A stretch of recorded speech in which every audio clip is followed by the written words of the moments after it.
Karangasem adalah salah satu kabupaten yang ada di Provinsi Bali.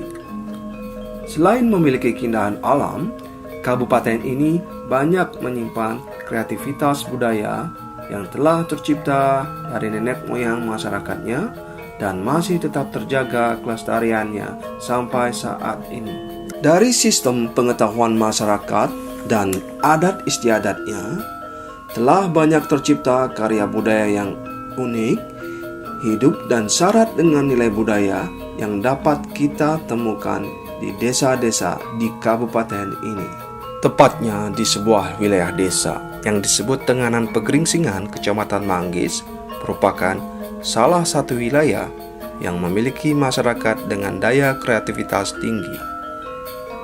Di desa inilah tercipta suatu kerajinan anyaman yang terbuat dari tanaman ate dan tetap dilestarikan hingga saat ini. Desa ini berjarak kurang lebih 65 km ke arah timur dari ibu kota Provinsi Bali, yaitu Denpasar, dengan waktu tempuh kurang lebih 2 jam. Desa Tenganan berada di sisi timur Pulau Bali. Nah, kemudian Desa Tenganan ini terdiri dari 5 banjar dinas atau 5 dusun. Nah, salah satunya yakni Desa Tenganan Pegeringsingan. Nah, kemudian mengenai luasan wilayah itu terdiri dari 917,200 hektar. Kemudian kenapa nama desa kita disebut sebagai Tenganan? Ini menurut beberapa sumber atau beberapa peneliti yang melakukan pengkajian di desa kami, dari berbagai sudut ilmu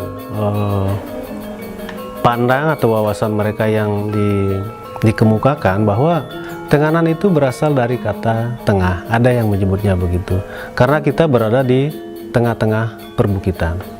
Nah, kemudian di sisi lain ada yang mengatakan bahwa Tenganan itu berasal dari kata ngatengahan karena dulunya warga kita berada di pesisir. Nah, lama-kelamaan karena adanya abrasi dan sebagainya, berpindahlah warga kita mencari pemukiman yang agak ke tengah. Nah, perjalanan ke tengah ini disebut dengan ngatengahan, sehingga ngatengahan kemudian lama-lama menjadi Tenganan. Jadi kata Tenganan berasal dari kata ngatengahan itu. Dengan luasan wilayah Desa Tenganan yakni 917,200 hektar, terdiri dari 4.597 jiwa.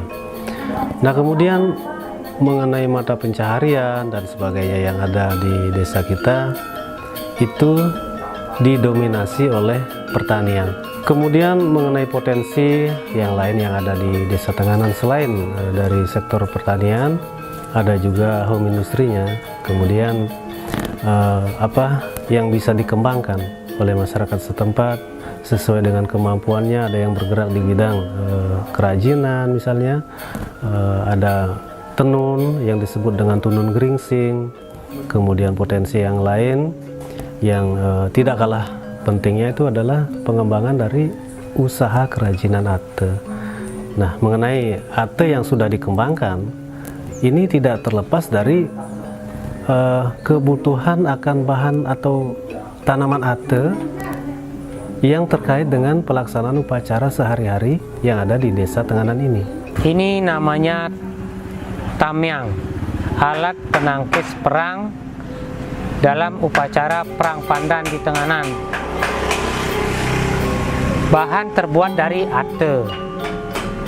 Ini sudah sejak zaman dulu ada peradaban perang pandan di Tenganan, yaitu untuk memuja dewa perang, yaitu Dewa Indra. Apa itu maksudnya? Adalah perang pandan itu adalah untuk melaksanakan tabuh rah, yaitu darah manusia, dengan melaksanakan perang pandan.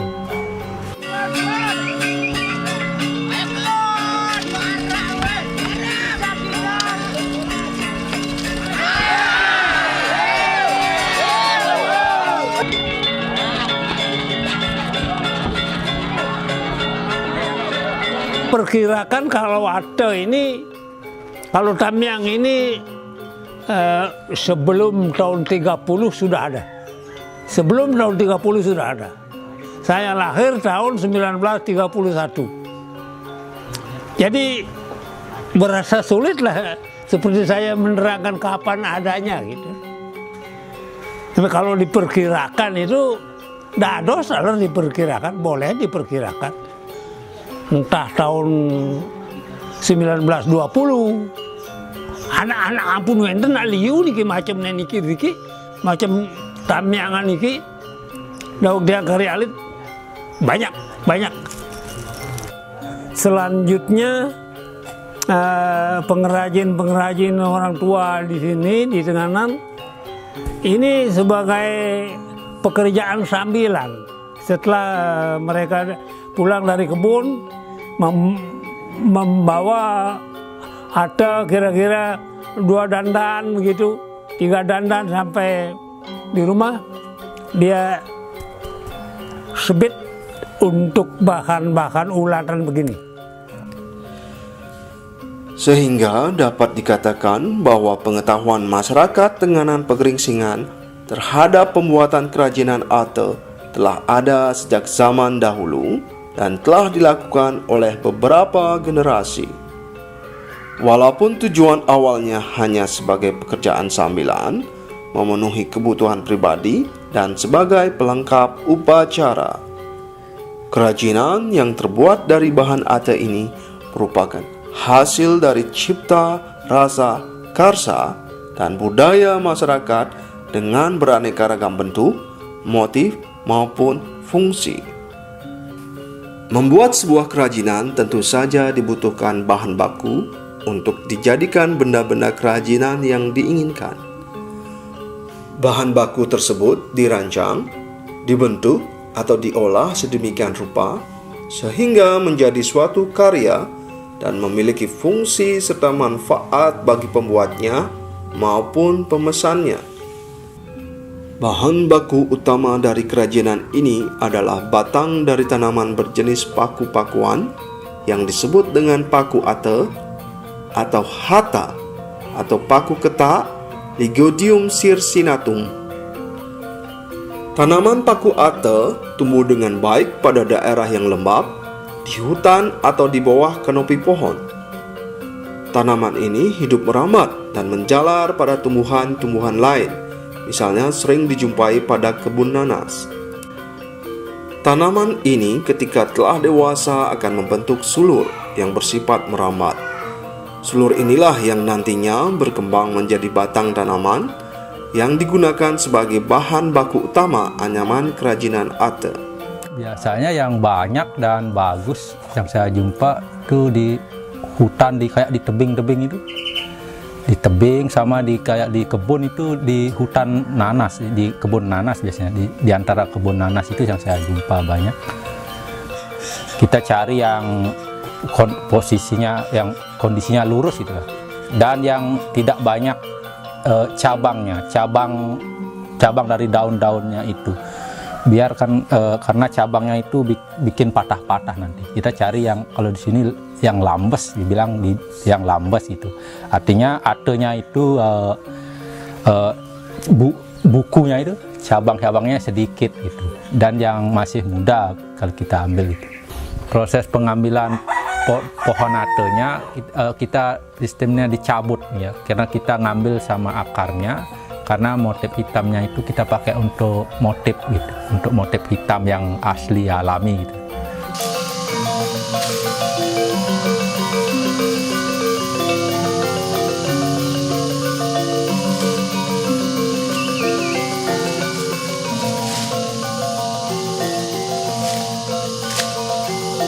Untuk ngambil Atenya kita langsung ambil sama akarnya. Karena akar yang hitam ini fungsinya nanti untuk membuat motif alami pada anyaman Ate. Karena kita tidak pakai pewarna hitam, kita pakai akarnya ini.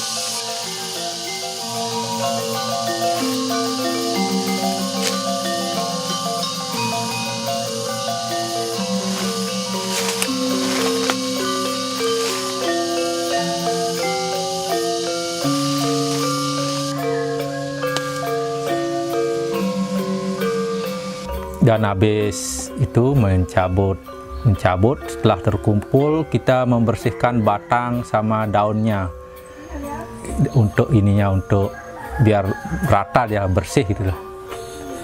Setelah itu kalau udah bersih, udah dicabut batangnya sama daunnya, baru kita memilah mana yang mau dipakai dalamnya, mana yang mau pakai luarnya. Setelah itu baru kita ya jemur lah beberapa hari dan langsung lah dipakai gitu.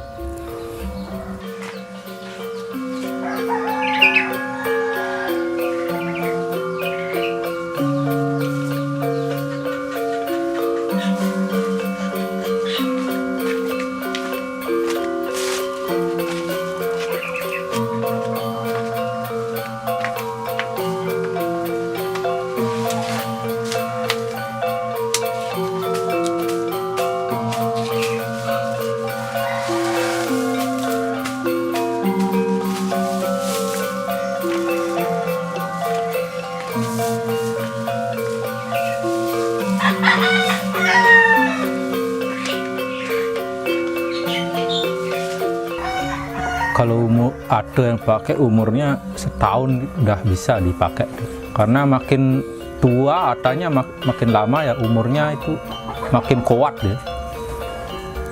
Dan panjangnya kira-kira lah 2,5 meter gitu udah bisa dipakai. Kalau alat yang dipakai satu yang pasti udah pisaunya namanya pengutik kayak gini ya, tajam. Terus yang kedua ini namanya penebekan, kita nebak nusuk gitu. Terus yang ketiga ini namanya alat untuk ngepres. Kita ini untuk membuat kualitas dan membuat ukuran yang diinginkan. Proses menganyam kita habis itu membersihkan batangnya sama bersihkan daunnya, kan dijemur, dipecah dulu. Habis dipecah kan dijemur sebentar, baru setelah kita mau menganyam, kalau mau dari awal kita buat pola dasarnya dulu, terus habis itu ambil bahannya, ada namanya kita ngangsud yang pakai pisau itu, membersihkan perutnya ate itu. Habis ngangsud kita ada prosesnya ngepres, kita menentukan ukuran ate yang mau dianyam itu biar sama. Terus itu untuk setelah dianyam kita sekarang menentukan motif, seperti yang udah dulu itu ada motif namanya motif T, motif bebintangan kayak ini dah. Ini namanya bebintangan karena mungkin karena bentuknya seperti bintang gitulah. Ada namanya motif geliget. Ini kan ada 2 motif di sini. Ini bintangan sama yang dari akarnya ini namanya motif geliget. Kalau di sini bilang geliget pasti ya seperti ini gitu. Dan nanti kalau udah nganyam juga finishingnya itu, penyelesaiannya itu ada dua model tadi. Kalau yang model saya buat ini model yang biasa, penutup biasa. Kalau yang ada juga yang penutup pakai kayak variasi ini namanya tulang lindung ya. Karena bentuk ya mungkin karena seperti tulang lindung, makanya tulang lindung namanya. Dan ada juga motif bebatikan ya, bebatikan itu kayak ini dah. Oke, bebatikan nih punya. Tapi sekarang banyak sih orang ada motif-motif lain mungkin enggak. Tapi yang tetap ya karingan ini dan bebintangan, bebatikan nih teman-teman.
Kalau bentuk-bentuk ate itu kalau yang lumrah ya dari dulu itu ada bentuk bulat. Kalau yang ini untuk pakai ini tatakan cangkir minum teh atau kopi. Ini juga salah satu bentuk bulat. Ininya namanya, ini model lama ulatan ate itu, ini namanya nare. Ini yang ada dulu, model nare biasanya kita pakai untuk ini membanten sembahyang itu, model ini. Dan ada bentuk bulat, bentuk ini namanya bulat juga dasarnya. Ini namanya untuk pego biasanya kita pakai untuk bawa sembahyang, juga untuk selain itu untuk bawa kundangan juga bisa kalau ini. Dan ada yang segi 4 kayak ini, kayak niki segi 4 niki namanya, yang kalau di Bali namanya sok kasi. Ini biasanya fungsi utamanya adalah untuk membawa ini bebantenan, persembahan ke pura ini biasanya. Tapi ke pura yang jauh-jauh kan pasti ditaruh di dalamnya ini namanya sok kasi ya. Ada yang bentuknya juga segi 4 ke ini, segi 4 memanjang ya, bikin untuk tempat tisu kayak gini bisa juga. Ada yang bentuknya opal juga ada. Ini untuk tas ya, untuk tas kayak bulat juga ini Pak. Kalau bulat ini yang ya untuk tas juga sekarang. Dan ini tas bulat ini masuk barulah ngetren. Tapi model ini udah ada dari lama. Cuma dulu fungsinya untuk kotak-kotak biasa gini aja. Tapi ada inovasi mungkin dari penganyam lain dibuat tas, banyak yang suka. Makanya sempat ini banyak yang peminatnya gitu. Kalau dulu memang udah ada ini, tapi untuk kopok kali itu hanya untuk kotak begini aja. Kalau sudah selesai, kita yang sudah ate yang sudah selesai dianyam itu kayak bentuk ini, nanti kita kalau yang minta dibuatkan, dia minta warna alami, disimpan seperti ini saja. Ada juga yang minta warna coklat, nanti kita asap pakai asap kecil dari serbuk kulit pohon kelapa, atau itu kulit kelapa juga bisa. Namanya proses ngunun itu membuat ate itu berubah warna dan kering menjadi warna coklat. Dan ini coklat kayak ini dia, ini sudah diunun ya, nanti seperti ini ya warnanya. Kalau yang masih alami dia masih seperti ini, tapi dia lama-lama juga sama warnanya seperti ini, tapi lama prosesnya itu. Kalau yang diunun cukup 2 minggu itu udah seperti ini warnanya gitu. Karena di samping tambah kering juga, asap itu merubah warna jadi coklat.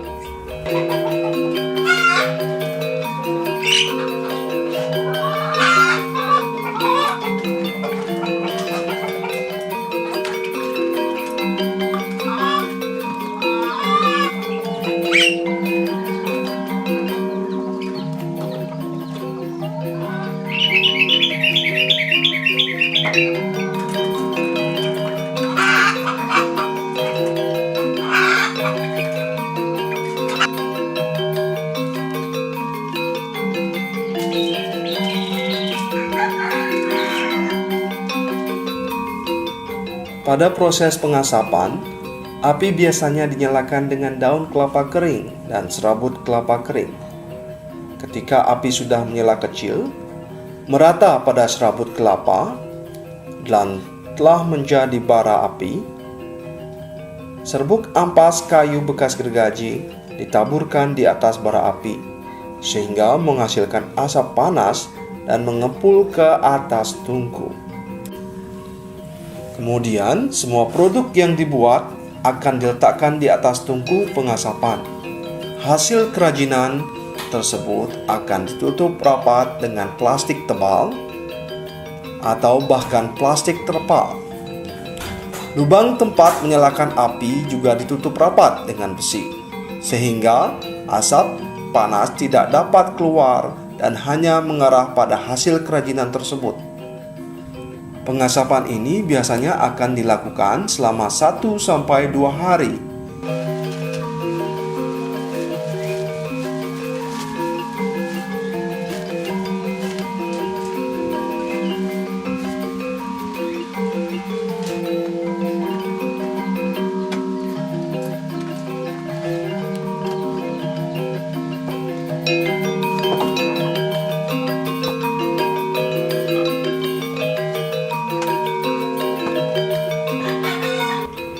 Kerajinan ate tentu saja memiliki beberapa fungsi dan nilai pada masyarakat pendukungnya. Di antaranya berfungsi sebagai salah satu alat untuk upacara. Selain sebagai tamyang untuk pelengkapan mekare-kare pada rangkaian upacara sambah di tenganan pegeringsingan, masyarakat Bali pada umumnya juga sering menggunakan produk kerajinan ate ini untuk pelengkapan persembahyangan sebagai tempat buah dan sesajen untuk dihaturkan kepada Ida Sang Hyang Widiwasa, Tuhan Yang Maha Esa. Sehingga nilai religius pada kerajinan ate tampak pada penggunaan sebagai sarana sesaji atau pelengkap upacara pada upacara-upacara di Bali. Dengan melaksanakan yajna atau pengorbanan dan persembahan dengan tulus ikhlas, masyarakat percaya Ida Sang Hyang Widiwasa akan selalu memberikan rahmat dan berkah keselamatan bagi yang melaksanakannya.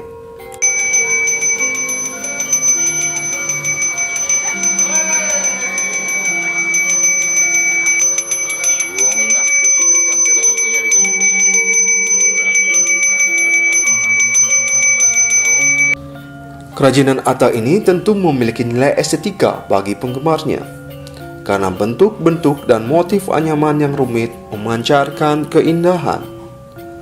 Ragam bentuk dan motif kerajinan ate yang terdapat pada tas cantik, keben, maupun bentuk-bentuk yang lain tentu saja membuat para penggunanya merasa puas dan nyaman ketika memakainya.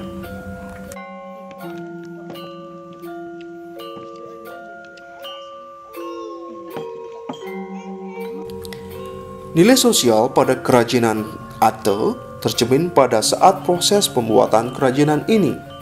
Biasanya, pengrajin akan menganyam ate secara bersama-sama. Demikian juga, kegunaan hasil produk ini juga sering digunakan untuk kegiatan menyamobraya, kegiatan adat suka duka pada masyarakat. Tradisi menyamobraya suka duka membawa beras, kopi, gula, dan hadiah ketika menghadiri upacara pernikahan, matata, atau upacara pengabenan juga dapat menggunakan kerajinan ate ini sebagai wadahnya.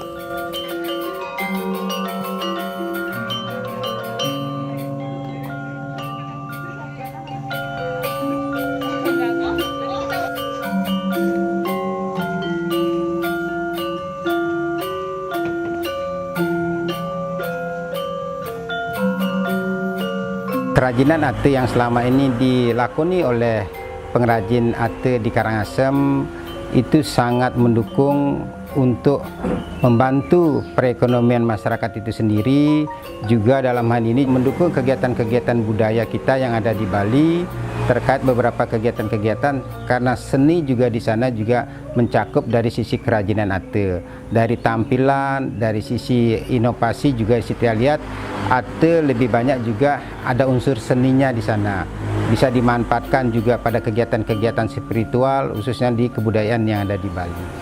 Disperindak Karangasem sangat mendukung kerajinan ate diusulkan sebagai warisan budaya tak benda Indonesia. Kerajinan ate tentu saja memiliki nilai ekonomi karena dapat membuka ruang perekonomian bagi masyarakat di sekitarnya. Selain itu, usaha kerajinan ini memberi peluang pekerjaan yang cukup membantu menambah penghasilan para pengrajin. Mengisi waktu luang sambil menganyam ate dan menjual Hasilnya ke pengepul tentu saja memberi pemasukan tambahan untuk keluarga.